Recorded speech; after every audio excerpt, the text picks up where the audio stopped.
జలపాతాల సోయగాలు చుట్టూ పచ్చని ప్రకృతి మధ్య వందల అడుగుల లోయలో వలసిన సలేశ్వరం లింగమయ్య స్వామిని దర్శించుకోవడం ఓ అపురూపమైన ఆధ్యాత్మిక అనుభూతినిస్తుంది. అయితే ఆ స్వామిని దర్శించడం అంత ఆషామాషి వ్యవహారం అయితే కాదు. కేవలం భక్తి ఒక్కటి సరిపోదు, గుండె ధైర్యం కూడా పుష్కలంగా ఉండాలి. ఇంతకీ ఈ ప్రదేశం ఎక్కడ ఉంది అంటే తెలంగాణ రాష్ట్రం నాగర్ కర్నూలు జిల్లా అమ్రాబాద్ అటవీ ప్రాంతంలో ఉంటుంది. ఉత్తర భారతదేశంలోని అమర్నాథ్ తరహాలోనే ఇక్కడ కూడా శివుడు దట్టమైన అడవిలో ఎత్తైన కొండల మధ్య ఒక సహజ సిద్ధమైన గుహలో కొలువై ఉంటాడు. అమర్నాథ్ ఆలయం వలె ఈ ఆలయం కూడా ఏడాది పొడవునా తెరిచి ఉంటది. ఏప్రిల్ నెలలో జరిగే యాత్ర ద్వారా 3 నుంచి 5 రోజులు మాత్రమే భక్తులకు దర్శన భాగ్యం లభిస్తుంది. ఇక్కడ జలపాతం నుండి పడే నీరు లింగమయ్యను నిత్యం అభిషేకిస్తూ ఉంటుంది. ఇది అమర్నాథ్ గృహలో మంచులింగం తరహాలో అద్భుతమైన అనుభూతిని ఇస్తుంది. ఈ ప్రత్యేకతలతోనే సలేశ్వరం లింగమయ్య యాత్ర తెలంగాణ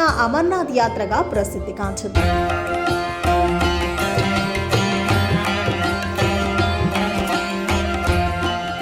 శ్రీశైలానికి దాదాపు 60 కిలోమీటర్ల దూరంలో ఉండే ఈ ఆలయానికి చేరుకోవాలంటే ఎంతో సాహసం చేయాల్సి ఉంటుంది.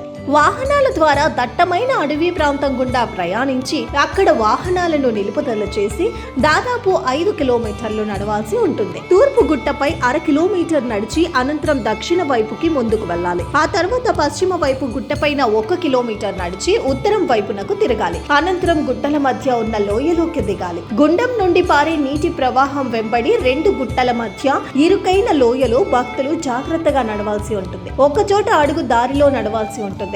ఏమరపాటుగా కాలు జారితే ఇక గల్లం తవ్వడం ఖాయం. ఈ సాహస చర్య దాటితే తూర్పు ముఖంగా 2 గృహలు ఒకదానిపై ఒకటి ఉంటాయి. పై గుహలోనే ప్రధాన దైవమైన లింగమయ్య స్వామి లింగం దర్శనమిస్తుంది. స్థానిక చెంచులే ఇక్కడ పూజారులుగా వ్యవహరిస్తారు. క్రింద గృహలో కూడా లింగమే ఉంటుంది. గుడి ముందు మాత్రం వీరభద్రుడు, గంగమ్మ కొలువుదీరి ఉంటారు.